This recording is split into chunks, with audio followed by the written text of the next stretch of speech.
Na chi remix anhygoel James Dean Bradfield o Gatre gan Adwaith a mae'r dyn ei hun yma hefo fi yn y gyfnewid fel o. James, it's lovely to meet you. Yes. I've got to ask you, what was so particular and so special about that song by Adwaith? Well, kind of like we had like an kind of an intermediary friend called Alan, and he asked me if I'd listened to it, and I did, and I immediately liked it.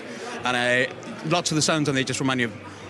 I hope this doesn't tee them off at all, but kind of like there's sounds in there that remind me of classic late 80s like indie, but good indie, and that drew me in. Some of the guitar sounds remind me of Pete Astor, which is about he was in a group called The Loft and the Weather Prophets, so that drew me in. I love the way they sang with each other, kind of like went into the words, and I liked the words, and I also liked the air of mystery about it.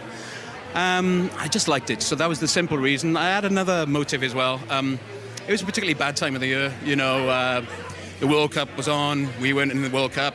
The bridge had just been renamed, the Prince Charles Bridge. Another awful moment in Welsh history. So I wanted to do something to cheer myself up. So I loved that song. I got asked to remix it, and I thought, that's the only way I'm going to cheer myself up at the moment is by working on somebody else's music that I admire and like. And I got a chance to just mess around with it. So that's the whole story, really.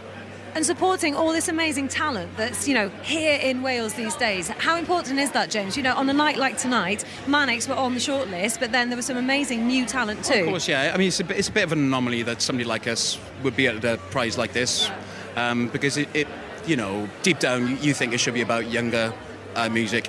And of course, it's great that Boy Ozuga won, and it would have been great if somebody else had won it too. I think it's kind of essential that you have the Welsh Music Prize, because let's face it, this year you could have had, Griff's album, Gwyneth's album, Catherine Finch's album. They all could and should have been included on the Mercury Prize nominations, and none of them did. So, if good Welsh music is going to be excluded for no reason on lists like that, then we need our own prize like this. So it's good that it exists just for that reason.